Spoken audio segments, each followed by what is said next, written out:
दोस्तों, जैसा कि आज की वीडियो में हम लोग जो है पॉलीगन यानी कि बहुभुज को देखेंगे। तो देखिए, पॉलीगन एक ऐसा टॉपिक है जहां से हर एक एग्ज़ाम में एक ना एक क्वेश्चन आता ही है, चाहे वो एसएससी हो या रेलवे हो। तो सबसे पहले चलिए जानते हैं कि बहुभुज किसे कहते हैं। तो देखिए, वैसी आकृति जो तीन या तीन से अधिक रेखाओं से मिलकर बनी हो बहुभुज कहलाती है। एग्जाम्पल में यदि हम लोग ले लें तो ट्राइंगल यानी कि त्रिभुज त्रिभुज जो है ये तीन रेखाओं के मिलने से बना है, इसलिए ये बहुभुज हो जाएगा। और क्वाड्रिलेटरल यानी कि चतुर्भुज, ये भी जो है चार रेखाओं के मिलने से बना है। और बहुभुज तीन या तीन से अधिक रेखा, तो क्वाड्रिलेटरल यानी कि चतुर्भुज तो तीन से अधिक रेखा से मिलने से बना है, इसलिए क्वाड्रिलेटरल भी जो है चतुर्भुज हो जाएगा। ठीक ना। अब देखिए, पॉलीगन यानी कि बहुभुज से किस टाइप के क्वेश्चन पूछे जाते हैं, चलिए देखते हैं इसे भी। तो एक तो हम लोग से पूछ लिया जाता है कि बहुभुज के आंतरिक कोण का योग क्या होगा। तो उस स्थिति में हम लोग जो है 180 इंटू n-2 वाले फार्मूला का यूज करके बहुभुज के किसी भी आकृति के आंतरिक कोण का योग हम लोग निकाल सकते हैं। अब जैसा कि एक त्रिभुज दे दे और कहे कि इसके आंतरिक कोण का योग क्या होगा, तो त्रिभुज भी एक प्रकार का बहुभुज है, तो हम लोग इसी फार्मूला का यूज करेंगे 180 इंटू n-2 को। तो 180 के जगह तो 180 रहेगा ही रहेगा, और n के जगह जो है जिस आकृति का हम लोग आंतरिक कोण का योग निकालते हैं उस आकृति के टोटल कोण की संख्या को रखते हैं। तो यहाँ हम लोग त्रिभुज का निकाल रहे हैं, तो त्रिभुज का तो तीन कोण होता है, तो n के जगह हम लोग जो है 3 को रखेंगे। उसके बाद -2 फार्मूला वाला को रखेंगे। अब 3 में से 2 घटेगा तो 1 हो जाएगा, यानी कि 180 गुना 1 करने पे क्या होता है, 180 ही होता है। यानी कि इस त्रिभुज के इस बहुभुज के आंतरिक कोण का जो योग हो जाएगा वो 180 हो जाएगा। अब हमसे आंतरिक कोण का योग ना पूछ के यदि हमें प्रत्येक आंतरिक कोण का माप पूछ दे, तो उस स्थिति में भी हम लोग जो है उस आकृति के आंतरिक कोण का योग निकालेंगे, और उसके बाद जो है जो भी उस आकृति में कोण की संख्या होगा उससे जो है उसमें भाग कर देंगे। यानी कि n-2 इंटू 180 बट्टा n वाले फार्मूला का यूज करके जो है प्रत्येक आंतरिक कोण के माप को हम लोग निकालेंगे। और यदि हमसे जो है आंतरिक कोण का योग ना पूछ के यदि हमसे उसी बहुभुज का जो है बहिष्कोण यानी कि बाहरी कोण का योग पूछ दे, तो याद रखिएगा कि बहुभुज के किसी भी बहिष्कोण यानी कि बाहरी कोण का जो योग होता है वो 360 डिग्री होता है।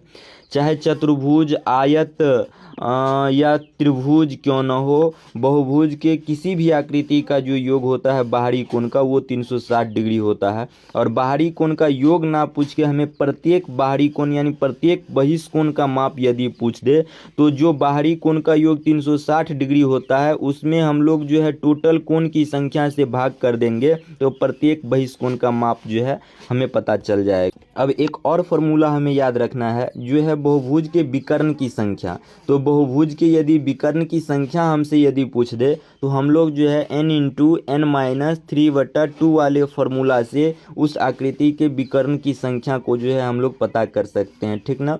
चलिए अब देखते हैं कि इस फार्मूला पे सवाल को जो है हम लोग कैसे बनाएंगे। तो क्वेश्चन है कि एक समबाहुभुज के विकर्ण की संख्या ज्ञात कीजिए जिसके अंतः कोण का योग 2700 है। यानी कि किसी भी बहुभुज के आकृति के आंतरिक कोण का योग का मान 2700 दिया गया है, और हमसे उसी बहुभुज के विकर्ण की संख्या ज्ञात करने के लिए कह रहा है। तो देखिए, आंतरिक कोण का योग निकालने का जो फॉर्मूला होता है वो होता है n-2 इंटू 180 होता है, और इसका मान जो है क्वेश्चन में कितना 2700 दिया गया है, तो ये बराबर हो जाएगा, क्योंकि ये भी आंतरिक कोण का योग निकालने का फॉर्मूला होता है और ये आंतरिक कोण का योग का मान दिया गया है। और हमसे पूछा जा रहा है कि विकर्ण की संख्या क्या होगा, तो विकर्ण निकालने का जो फॉर्मूला होता है वो n इंटू n-3/2 होता है। तो विकर्ण निकालने के लिए हमें n का मान पता होना चाहिए, तो n जो है हम लोग यहाँ से निकाल लेंगे। अब यदि यहाँ से निकालना चाहेंगे तो 1 0 से 1 0 खत्म, और 9 से कटेगा 2 बार में, तो 9 दूनी 18, और ये 27 कटेगा 9 से 3 बार में। और एक जीरो था तो एक जीरो आएगा, 2 से कटेगा फिर 30 15 बार में। उसके बाद यहाँ n-2 बचेगा तो ये माइनस में है 2 और उधर जाएगा तो प्लस में हो जाएगा, यानी n का जो मान यहाँ से हो जाएगा वो कितना 17 हो जाएगा। और जब n का मान हमें यहाँ से पता चल जाएगा तो हम लोग n इंटू n-3/2 वाले फॉर्मूला में रख के जो है n का मान विकर्ण की संख्या ज्ञात कर सकते हैं। तो n के जगह हम लोग क्या रखेंगे, 17 रखेंगे। उसके बाद जो है 17 में से 3 घटेगा तो कितना होगा, 14 होगा। और 14 में को जो है 2 से यदि काटेंगे तो कितना, 7 हो जाएगा। यानी कि 17 गुने 7 करेंगे तो 17 सत्ते कितना, 119 हो जाएगा। यानी कि विकर्ण की संख्या जो हो जाएगा इस बहुभुज का वो 119 हो जाएगा, जो ऑप्शन होगा सी नंबर, ठीक ना।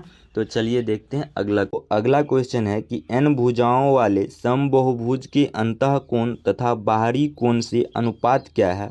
यानी कि किसी भी बहुभुज के आकृति के आंतरिक कोण तथा बाहरी कोण का अनुपात हमसे पूछा जा रहा है। तो देखिए आंतरिक कोण का जो निकालने का फॉर्मूला होता है वो होता है n-2 इंटू 180। ये तो आंतरिक कोण का योग निकालने का फॉर्मूला होता है। और हमसे यहाँ आंतरिक कोण का माप यानी पूछा गया है, तो माप निकालने के लिए हम लोग n से भाग करते हैं। और हमें यहाँ अनुपात पूछा जा रहा है, तो अनुपात एक प्रकार का बट्टा है तो सभी को बट्टा में लिखेंगे।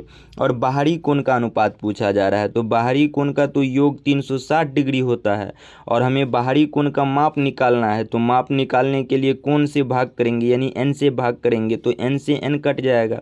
अब 0 से 0 कटेगा, 18 से 36 2 बार में कटेगा, यानी हो जाएगा n-2/2 हो जाएगा, ठीक ना।